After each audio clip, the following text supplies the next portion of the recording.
IQ plus academy के current affair session में आप सभी का स्वागत है। दोस्तों, इस वीडियो में हम लोग देखेंगे 25 अगस्त के सभी महत्वपूर्ण करंट अफेयर्स। तो चलिए हम स्टार्ट करते हैं। सबसे पहले हम देखेंगे कि हमने कल क्या पढ़ा था। पहला प्रश्न है, ब्रिटेन के डैश और भारत सरकार ने 7 कलाकृतियों को वापस लाने के लिए एक समझौते पर हस्ताक्षर किया है। तो यहाँ के ग्लासगो म्यूजियम के साथ यह समझौता हुआ है।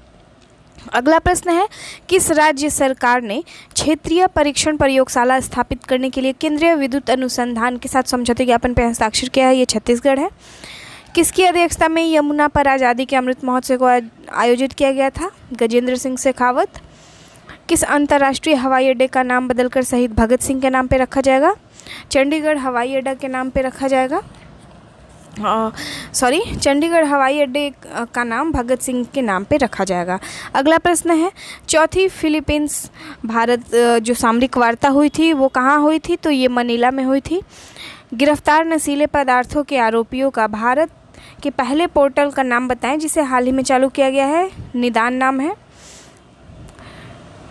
65वां राष्ट्रमंडल सम्मेलन की मेजबानी कौन सा देश कर रहा है? इसे कनाडा के द्वारा किया जा रहा है। कल का क्वेश्चन ऑफ द डे था, हाल ही में सरकार ने डैश को जीआई टैग प्रदान किया है। तो इसे मिथिला का मखाना को जीआई टैग दिया गया है। दोस्तों चलिए हम देखते हैं अब आज के प्रश्नों को। आज का पहला प्रश्न है, केंद्रीय वस्त्र राज्य मंत्री दर्शन जरदोश ने डैश शहर में सिल्क मार्क एक्सपो का उद्घाटन किया है? तो ये न्यू दिल्ली में किया गया है। अभी 22 अगस्त 2022 को न्यू दिल्ली में सिल्क मार्ग एक्सपो का उद्घाटन किया गया और इसका आयोजन केंद्रीय रेशम बोर्ड और वस्त्र मंत्रालय के तहत ही किया गया है।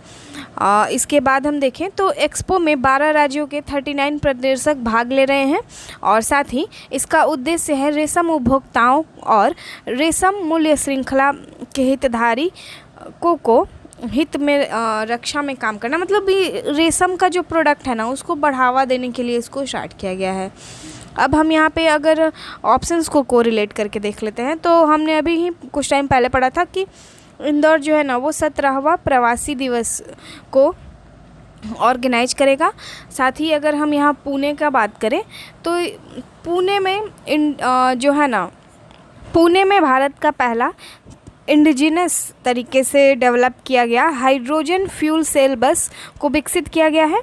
और अगर हम जयपुर की बात करें दोस्तों तो यहाँ पे ना सबसे ऊंचा मेडिकल टावर बनाया जा रहा है। चलिए अब हम देखते हैं अगले प्रश्न को। नाविकों की सुगम आवाजाही के लिए भारत और किस देश ने एक समझौते ज्ञापन पर हस्ताक्षर किया है? तो ये समझौते ज्ञापन पे ईरान ने इस पे समझौते ज्ञापन पे हस्ताक्षर किया है। हम सभी को पता है कि जो चाबहार बंदरगाह है ना इसी से रिलेटेड यह समझौता ज्ञापन हुआ है। केंद्रीय पत्तन पोत मंत्री सर्बानंद सोनोवाल और उनकी ईरानी समकक्ष रोस्तम घसेमी के बीच यह समझौते पर हस्ताक्षर हुआ है। सोनोवाल चाबहार बंदरगाह के विकास की प्रगति की समीक्षा करने के लिए ईरान की 4 दिवसीय यात्रा पे थे और तभी यह समझौते पर हस्ताक्षर हुआ है। अगर हम यहाँ पे ऑप्शंस को कोरिलेट कर लेते हैं तो श्रीलंका अभी हाल ही में चर्चा का विषय बना था क्योंकि 15 अगस्त को ना भारत के द्वारा इसे एक डॉर्नियर एयरक्राफ्ट दिया गया है। समुद्री जो सुरक्षा है या मैरीटाइम सिक्योरिटी है उसको और भी अधिक मजबूत करने के लिए डॉर्नियर एयरक्राफ्ट दिया गया था। अब हम आगे अगर यहाँ पे बात कर ले सऊदी अरबिया की, तो सऊदी अरबिया की एक कंपनी है अमराको। गाइज अमराको जो ये एक तरह का पेट्रो कंपनी है, इसने एप्पल को पीछे छोड़ दिया है और दुनिया की सबसे मूल्यवान कंपनी बन गई है। चलिए अब यहाँ पे हम अगर ऑप्शन नंबर डी को देख लें, यूएई के बारे में देख लें, तो यहाँ पे ना सबसे पहले अगर भारत से बाहर कहीं आईआईटी खोला जा रहा है ना तो वो यूएई में ही खोला जाएगा। तो ये आप याद रखेंगे। और इसके अलावा भीम यूपीआई, भारत का जो भीम यूपीआई है, भीम यूपीआई उसको भी यहाँ पे स्वीकृति प्रदान की गई है। तो इस तरह से ये चर्चा का विषय बना था। अगला है डैश और महप्रीत ने हरित ऊर्जा परियोजना के लिए एक समझौते ज्ञापन पर हस्ताक्षर किया है। तो ये इरेडा और महप्रीत के बीच में इस समझौते ज्ञापन पर हस्ताक्षर हुआ है। आइए हम देखते हैं। इरेडा और महप्रीत ने हरित ऊर्जा परियोजना के लिए समझौते ज्ञापन पर हस्ताक्षर किया है। अब हम इरेडा का अगर हम फुल फॉर्म देखें तो गाइज इसका फुल फॉर्म होता है Indian Renewable Energy Development Agency Limited, और जो महप्रीत है उसका फुल फॉर्म है Mahatma Phule Renewable Energy and Infrastructure Technology Limited. तो इन दोनों के बीच में ही यह समझौता हुआ है। इसके तहत इरेडा जो है ना वो अक्षय ऊर्जा यानी रिन्यूएबल एनर्जी से रिलेटेड जो स्कीम्स होंगी वो महप्रीत की वित्त सुविधाओं को प्रदान करेगा। चलिए अब हम अगर यहाँ पे कुछ जान ले इरेडा के बारे में, कुछ इंपॉर्टेंट पॉइंट्स। तो गाइज जो इसकी स्थापना की गई थी ना 1987 में की गई थी, और यह भारत की एक रिन्यूएबल एनर्जी डेवलपमेंट एनर्जी है, जैसा कि इसके फुल फॉर्म से ही पता चलता है। और इसकी स्थापना किसके द्वारा की गई थी? Ministry of new and renewable energy के द्वारा इसकी स्थापना की गई थी। साथ ही अगर हम इसका हेडक्वार्टर देखें तो ये न्यू दिल्ली में स्थित है। इसके अलावा इसका एक आदर्श वाक्य भी है, या कह ले तो इसका मोटो भी है। तो मोटो क्या है इसका? Energy for ever, energy for ever करके इसका मोटो है। तो ये भी आप याद रखेंगे, कई बार एग्जाम्स में पूछे जाते हैं ये सारी चीज़ें। साथ ही अगर हम इससे रिलेटेड कुछ करंट अफेयर्स को देख ले तो आईसीसी मतलब इंडियन चैम्बर ऑफ कॉमर्स के द्वारा इसे हरित ऊर्जा का पुरस्कार भी दिया गया था इरेडा को ही। और साथ ही 2015 में ना इरेडा को मिनी रत्न का दर्जा दिया गया। तो ये जीके से रिलेटेड प्रश्न है कि इरेडा को मिनी रत्न का दर्जा कब दिया गया? तो ये 2015 में दिया गया था। अगर हम बात कर ले इसके एमडी और सीईओ कौन है, तो इसके सीईओ हैं प्रदीप कुमार दास। ये भी आप याद रखेंगे, प्रदीप कुमार दास हैं। चलिए अब हम आते हैं यहाँ पे कुछ और भी देख लेते हैं, जैसे कि एनटीपीसी के कौन है? गुरदीप सिंह है। अलका मित्तल ओएनजीसी की है। और पीएफसी जो कि 11वां महारत्न कंपनी है, इसके रविंद्र सिंह ढिलोन है। तो ये आप याद रखेंगे। चलिए अगला प्रश्न देखते हैं।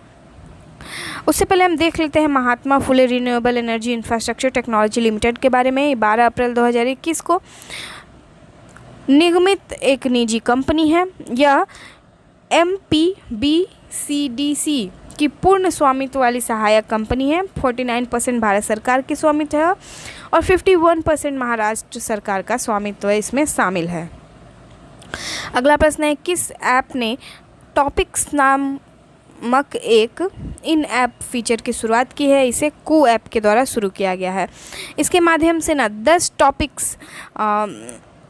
10 भाषाओं का टॉपिक्स इसे स्टार्ट किया जाएगा। और हाल ही में बहुभाषी सोशल मीडिया प्लेटफॉर्म यह कू ऐप के द्वारा ही स्टार्ट किया गया है। कू ऐप क्या है? तो गाइज़ ये ना एक इंडिजिनस तरीके से तैयार किया गया एक हम कह सकते हैं कि यह एक माइक्रो ब्लॉगिंग ऐप है जो कि पूरी तरह से ट्विटर की तरह ही काम करता है। इसे भारतीय डेवलपर के द्वारा ही बनाया गया है। चलिए अब अगर हम यहाँ पे ऑप्शंस को देख ले तो हम सभी को पता है कि मेटा जो है ना वो ही फेसबुक हो गया, व्हाट्सएप हो गया, इंस्टाग्राम, इन सभी चीज़ों को हैंडल करता है। तो अगर हम देखें तो अभी हाल ही में मेटा ने अपने इंस्टाग्राम वाले ऐप पे ना एक इनिशिएटिव स्टार्ट किया है जिसका नाम है एम्बर। इसके माध्यम से लगभग 25 देशों में इसको शुरू किया गया है, जिसमें कि बच्चे जो खो जाते हैं ना उनको ढूंढने में मदद मिलेगी। साथ ही अगर हम यहाँ पे व्हाट्सएप के बारे में देख लें तो ये भी मेटा ने अपने व्हाट्सएप पे व्हाट्सएप इंडिया ने SMB साथी उत्सव नाम से एक इनिशिएटिव स्टार्ट किया था जो कि छोटे व्यवसायों को समर्थन देगा। अब हम आते हैं अपने अगले प्रश्न की तरफ। हमारा आज का अगला प्रश्न है, केंद्र सरकार ने हाल ही में ग्रामीण उद्यमी परियोजना का दूसरा चरण शुरू किया है। यह कितने राज्यों में लागू किया जा रहा है? तो ये 5 राज्यों में लागू किया जा रहा है। चलिए, राष्ट्रीय कौशल विकास निगम ने सेवा भारती और युवा विकास सोसाइटी के साथ साझेदारी में झारखंड के रांची में ग्रामीण उद्यमी परियोजना के दूसरे चरण की शुरुआत की है। उद्देश्य क्या है इसका? जनजातीय समुदाय में उनके समावेशी और सतत विकास सस्टेनेबल डेवलपमेंट के लिए कौशल परीक्षण को बढ़ावा देना। आगे क्या है, यह परियोजना कौन कौन से राज्यों में लागू हो रही है? महाराष्ट्र, छत्तीसगढ़, राजस्थान, मध्य प्रदेश, झारखंड, गुजरात। तो यही वो राज्य हैं। चलिए अब अगर हम यहाँ पे देख लें तो बात हो रही है केंद्र सरकार की इनिशिएटिव की। तो गाइज देखते हैं कुछ उद्योग से ही रिलेटेड देखते हैं कि क्या स्टार्ट किया गया है सेंट्रल गवर्नमेंट के द्वारा। तो गाइज जो टेक्सटाइल कंपनी है ना, टेक्सटाइल उद्योगों में इन्वेस्ट को आकर्षित करने के लिए यहाँ पे मित्रा योजना को स्टार्ट किया गया था। तो ये आप याद रखेंगे। मित्रा पूछा जाता है कि मित्रा किस से संबंधित है, तो ये टेक्सटाइल कंपनी से संबंधित है, इसको आप याद रखेंगे। साथ ही में अगर हम देखें तो औद्योगिक उत्पादकता को बढ़ावा देने के लिए गति शक्ति योजना भी चलाई जा रही है। तो ये तो बहुत ही फेमस है, तो ये भी उद्योगों से ही संबंधित है, तो ये आप याद रखेंगे। ये औद्योगिक उत्पादकता को बढ़ाने के लिए किया गया है। साथ ही एक और इनिशिएटिव देख लेते हैं E100 करके। देखिए दोस्तों, ये वाला जो प्रश्न है ना E100 वाला, इसे NTPC का मेंस वाला एक एग्ज़ाम में पूछा भी गया था। तो ये जो E100 स्कीम है, इसको स्टार्ट किया गया है एथेनॉल के उत्पादन और वितरण करने के लिए जो नेटवर्क स्थापित करना है, उसी के लिए इसको स्टार्ट किया गया है। इसे पायलट परियोजना के तौर पे पहली बार पुणे में स्टार्ट किया गया था। तो इस तरह से आप याद रख सकते हैं। जो भी यहाँ पे डिस्कस किए जाते हैं पॉइंट्स, वो आपके एग्ज़ाम के पॉइंट ऑफ व्यू से काफ़ी इंपॉर्टेंट होते हैं, और हम जो भी ऑप्शंस को कोरिलेट करके आपको याद कराते हैं, उनसे चीज़ें आपको आसानी से याद हो जाती हैं। तो आप मिस ना करें, सारे वीडियो को स्टार्ट से एंड तक देखें, और अगर पसंद आए तो लाइक ज़रूर करें गाइस। चलिए देखते हैं अगला प्रश्न। किसान को बीज वितरण करने के लिए ब्लॉकचेन प्रणाली का उपयोग करने वाला डैश देश का पहला राज्य बन गया है। तो दोस्तों यह कौन सा राज्य है? ये है झारखंड। झारखंड के द्वारा इस इनिशिएटिव को स्टार्ट किया गया है। झारखंड सरकार ने टेक कंपनी सेटलमेंट के सहयोग से ब्लॉकचेन प्रणाली के आधार पर किसानों को बीज वितरण शुरू किया है। इसके साथ ही झारखंड कृषि क्षेत्र में ब्लॉकचेन प्रणाली लागू करने वाला देश का पहला राज्य हो गया है। तो ये आप याद रखेंगे कि कृषि क्षेत्र में ब्लॉकचेन को स्टार्ट करने वाला पहला राज्य हो गया है। अब इसके अलावा अगर हम देखें तो इसका उद्देश्य क्या है? पारदर्शिता तरीके से बीजों और अन्य योजनाओं को वितरण करने में सक्षम बनाना इसका मेन मोटो है। आइए दोस्तों हम यहाँ पे देख लेते हैं कुछ ऑप्शंस के बारे में। तो देखिए, छत्तीसगढ़ राज्य ना, इसने मधुमक्खी पालन में मधुमक्खी पालन को इसने कृषि का दर्जा दिया है। मधुमक्खी पालन को इसने कृषि का दर्जा दिया है, तो ये आप याद रखेंगे। साथ ही यहाँ पे गुजरात, तो दोस्तों यहाँ पे ना एक श्रेष्ठ जी परियोजना चलाई जा रही है गुजरात के द्वारा, श्रेष्ठ जी।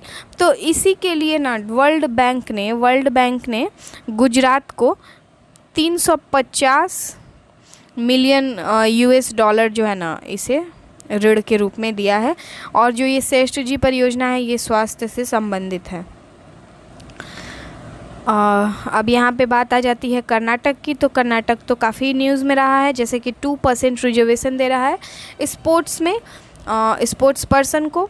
पुलिस और फॉरेस्ट डिपार्टमेंट में 1% ट्रांसजेंडर्स को दे रहा है ये। और साथ ही अगर हम देखें तो ट्रांसजेंडर्स को 1% आरक्षण देने वाला यह पहला राज्य बन जाता है। और अभी हाल ही में इसके द्वारा 33% का महिलाओं के लिए भी रिजर्वेशन स्टार्ट किया गया है। तो आप याद रख सकते हैं इन सभी चीज़ों को। आइए नेक्स्ट प्रश्न देखते हैं। भारत ने हाल ही में किस रोग के परीक्षण के लिए स्वदेशी रूप से विकसित पहली RT-PCR किट का शुभारंभ किया है? तो गाइस ये मंकी पॉक्स के लिए स्टार्ट किया गया है। यहाँ कोरोना नहीं होगा, यहाँ मंकी पॉक्स होगा, यानी कि ऑप्शन में कुछ गलती हो गई है, C नहीं होगा, option number A right answer होगा। अगर हम देखें तो मंकी पॉक्स ने के लिए रोग के परीक्षण के लिए स्वदेशी रूप से इसे विकसित किया गया है RT-PCR किट, और इसे ट्रांस एशिया बायोमेडिकल्स के द्वारा विकसित किया गया है। तो ये इम्पॉर्टेंट हो जाता है आपके लिए कि इसे किसके द्वारा विकसित किया गया है? ट्रांस एशिया बायोमेडिकल्स के द्वारा। केंद्र सरकार के प्रधान वैज्ञानिक सलाहकार कौन है? ये अजय कुमार सूद नाम है इनका। तो इन्हीं के द्वारा इसको इनॉग्रेट किया गया।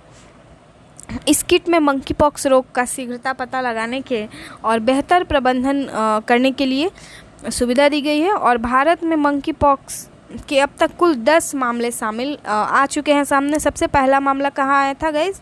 ये केरल में आया था।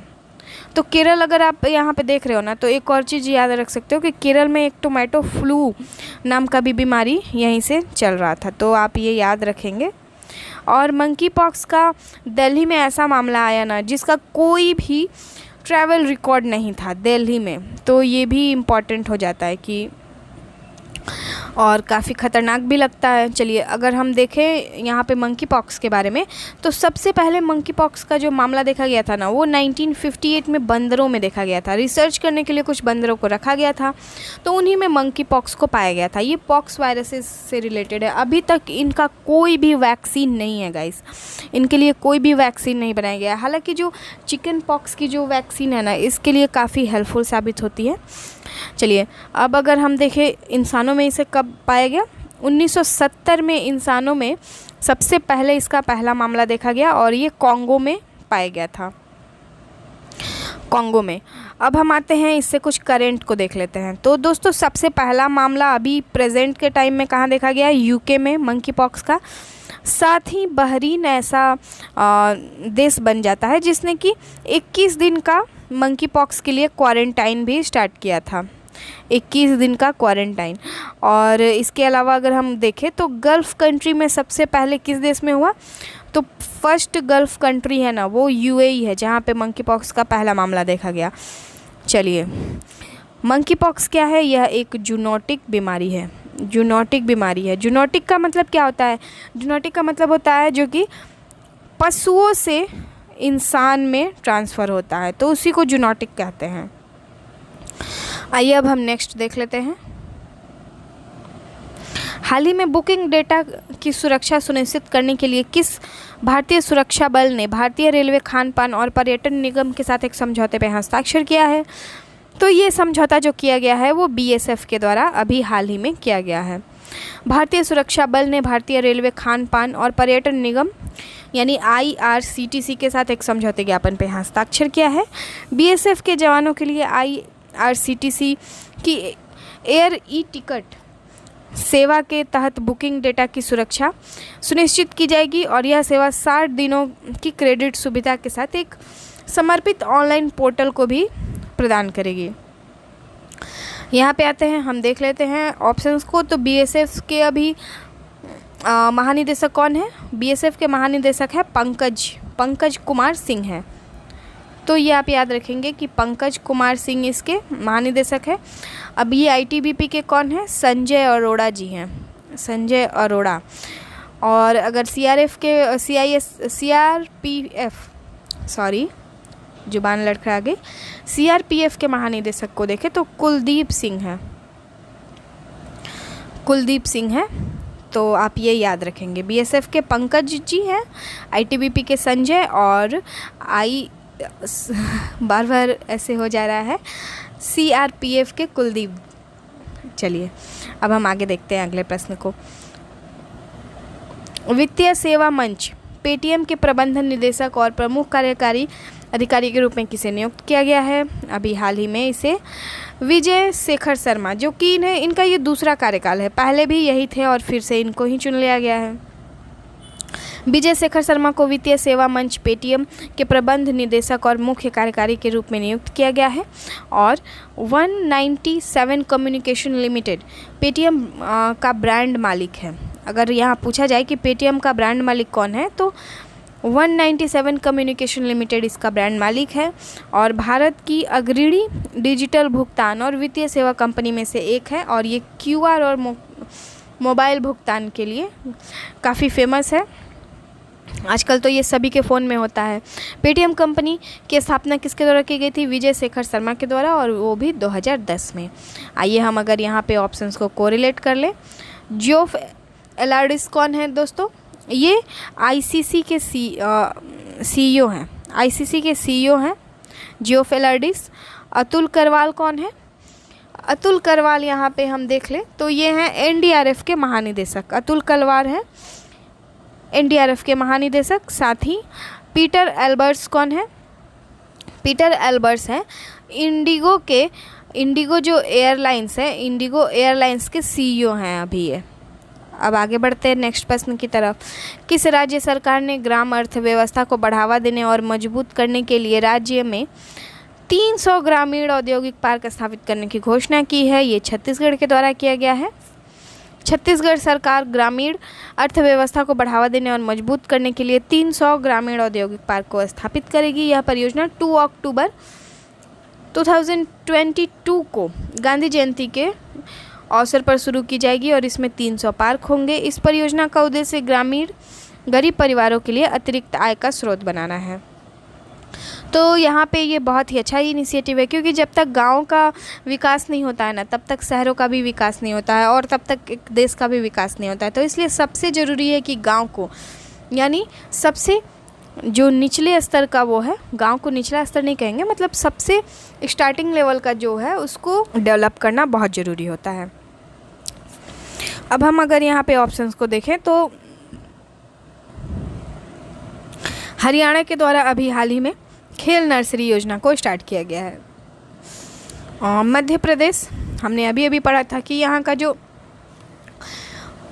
मंडाला जिला है ना, मंडाला गांव, मंडाला शहर बोल लो या गांव, शहर है ना, वो पहला ऐसा शहर बन गया है जो कि कार्यात्मक रूप से साक्षर है।